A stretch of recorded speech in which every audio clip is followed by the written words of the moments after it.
We think so too.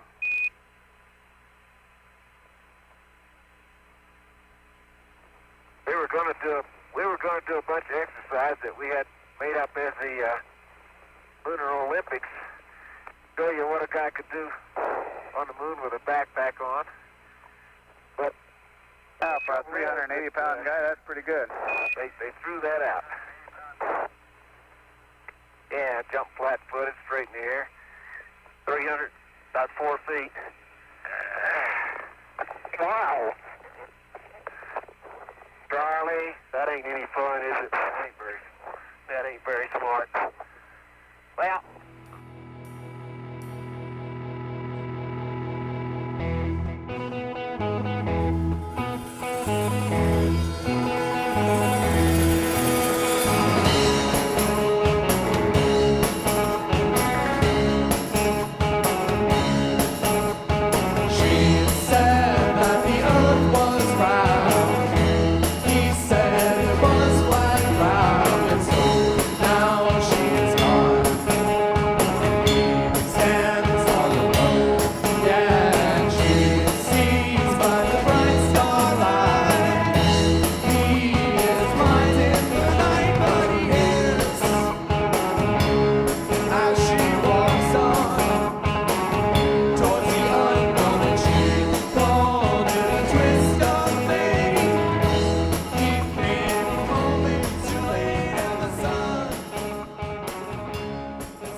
There were 3 goals in today's Gemini flight: a good launch in orbit, a successful walk in space, and satisfactory rendezvous in space with the capsule's booster.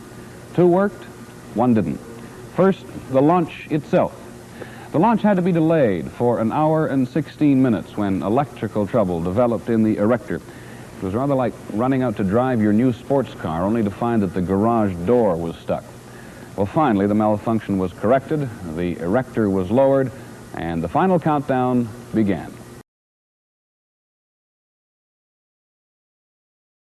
Last 10, 9, 8, 7, 6, 5, 4, 3, 2, 1, 0. Ignition. It was a picture book launch. As the countdown hit 0, close to 30,000 pounds of liquid fuel ignited. For a split second, the rocket shuddered, hovered over the launch pad, then rose gracefully, majestically toward the sky. With a roar that could be heard for miles up and down the Florida beaches, the Gemini Titan IV was rising upward at the exact 72-degree angle. In the blockhouse, technicians and scientists used one word to describe it: beautiful. And those were the same words that Jim McDivitt, the command pilot, radioed back to Cape Kennedy. 5 minutes after launch and after the first stage of the Titan booster had separated, the 7,000-pound Gemini spacecraft hit that keyhole in the sky. The scene at the White House was no different, as you saw just a second ago, than it was at millions of homes around the country and in many other sections of the world. The president sat before his television set from shortly before launch until the Gemini 4 had successfully gone into orbit. Later he said, "We've had an exciting morning, but there was more to come."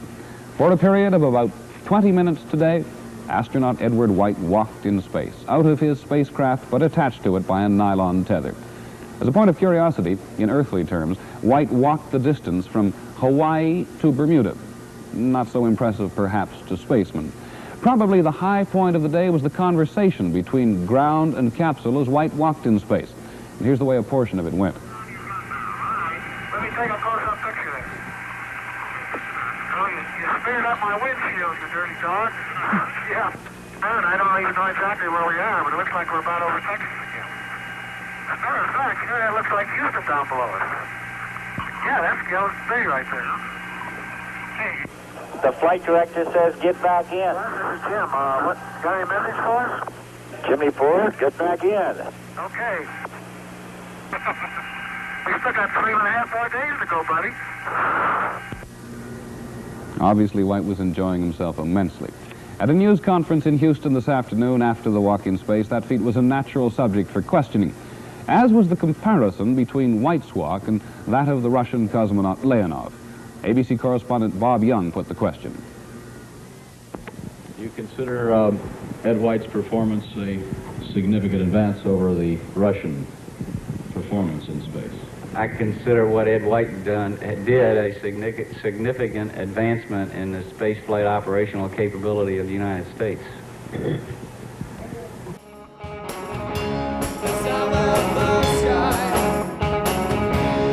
Darkness of night. Oh, oh, oh, oh, oh, oh. Also in comparison with the Russians. I think you have to give the Russians a great deal of credit for their extravehicular activity. We had extravehicular activity ourselves today, and also gained the experience of being able to maneuver with a thruster that permits the astronaut to go where he wants to go in space without reference to any other object, without holding on to anything, without pulling on anything. And this is extremely important when we want the astronauts to go out and gather film from say the back of a future capsule or over to another spacecraft. We were never able to see stars from the lunar surface or on the daylight side of the moon by eye without looking through the optics.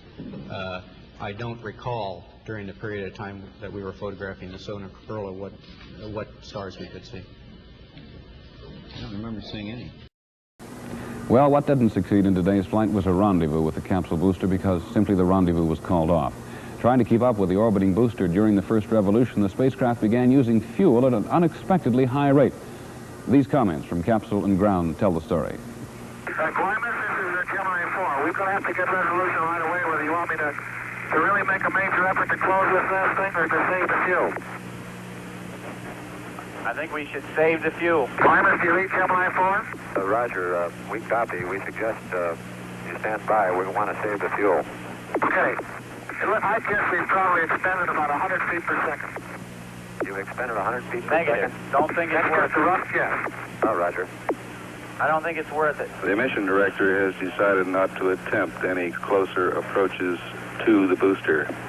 That is, he will not attempt, the Gemini 4 spacecraft will not attempt to come closer to the booster during this revolution when we will attempt extravehicular activity. And he will not attempt to come any closer during the fifth revolution as previously announced. This is what the Russians have in mind for us, a film preview of the future from Soviet science.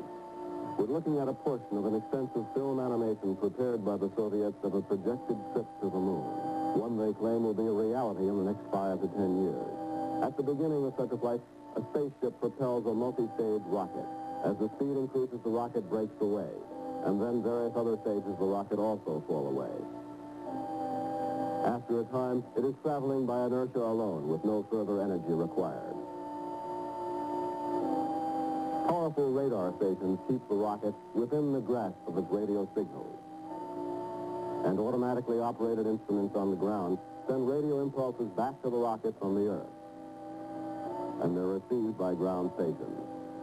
This station guides the rocket with the help of machines to count the electronic impulses. The rocket races forward along an orbit that has been calculated months in advance. But at a command from the Earth, it can launch into another orbit. When a rocket has traveled beyond the Earth's gravity, it can head toward its goal, the gravitational field of the moon.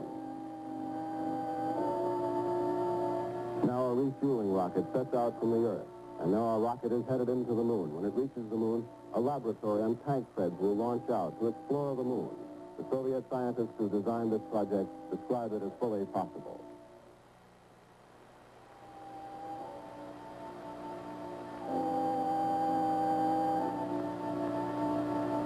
And it may be the next step for the Russians.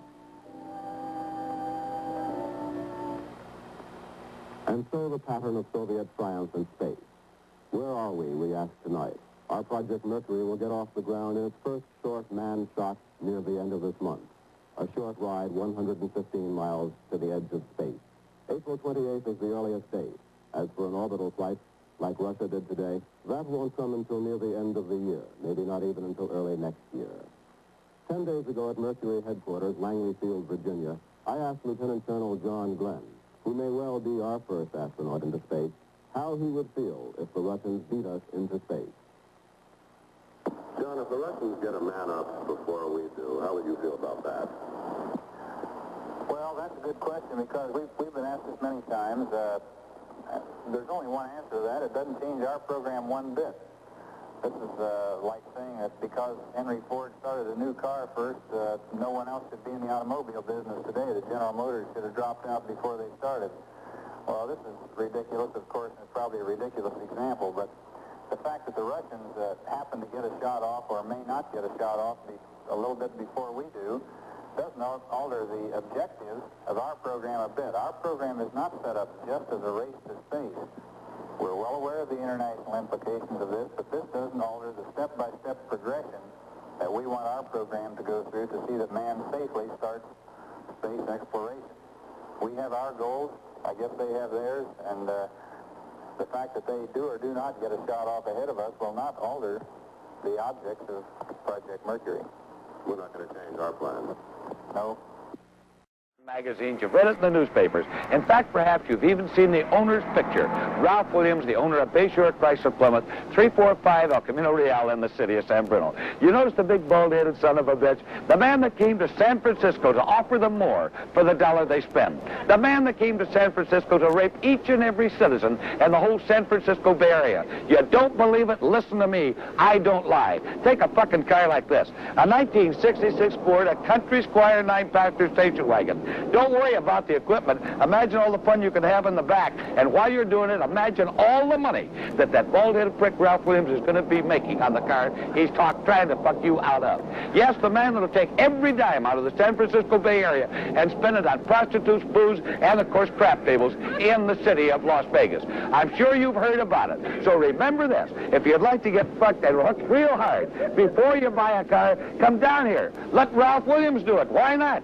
Why not somebody else? Remember, our address is 345 El Camino Real in the city of San Bruno. But if you come from Marin County, East Bay Area, San Jose, your money spends just as well as anybody else's. And when this bald-headed son of a bitch gets hold of you, you will spend money. Talking about payments, 5 years payments of $100 a month. You can't get even. So shop before you buy. Bayshore Chrysler Plymouth.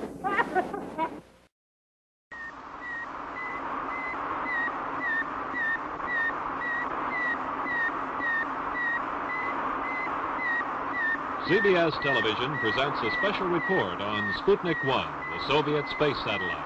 Douglas Edwards reporting. Until 2 days ago, that sound had never been heard on this Earth. Suddenly, it has become as much a part of 20th century life as the whir of your vacuum cleaner. It's a report from man's farthest frontier, the radio signal transmitted by the Soviet Sputnik, the first man-made satellite as it passed over New York earlier today. One of the places where the progress of the satellite is being watched most closely is the Hayden Planetarium in New York. CBS News correspondent Richard C. Hottelet reports from there now. Doug, we're in the great dome of the Hayden Planetarium in New York, and I have with me Dr. Kenneth Franklin, an astronomer on the planetarium staff. Dr. Franklin, can you tell us where the Sputnik is now and how it's moving? Right now it's north of Auckland, New Zealand, and moving southeast. It will be, in 10 minutes, about 1,500 miles north of Little America, and in about 24 minutes it will be over Santiago, Chile, and in about 50 minutes from now it will be over Spain. Well, it looks as though it'll be missing the United States on this trip. That's quite correct, it will. But it does come over here periodically, doesn't it? It comes over here at least twice a day and maybe more. Getting back to this track, is it possible that it is transmitting a code, not just a beep signal for radio listening? Yes, it's quite possible that it's transmitting a code, but we don't realize what the code is, of course. The initial thrust to get it into the air comes from the lowest and biggest of the rockets in the tandem. When the American satellite is launched, the takeoff power will come from a rocket like this one shown in a recent test. The powerful thrust of the Aerobee sends the whole assembly up through the dense stratosphere, a layer of heavy air 50 miles thick surrounding the Earth. The first rocket is then dropped, its fuel exhausted. A second rocket ignites and takes over. Altitude 140 miles, the satellite being stripped for action. It's that round ball in the nose. Altitude better than 250 miles. and the second rocket burns out, but its momentum carries the whole assembly forward. The second rocket spent, the third and last one takes over, the final thrust that carries the satellite into its chosen orbit. Then all the rocket power gone, but tremendous force has been built up, and the satellite is pushed off on its own at a speed of 18,000 miles an hour. A fixed course circling the Earth beyond the reach of the Earth's gravitational pull. Hundreds of miles in space, the satellite's instruments start collecting data, sending it back in the form of radio signals. A pilotless spaceship, man's advanced scout in outer space. I usually take a size 36.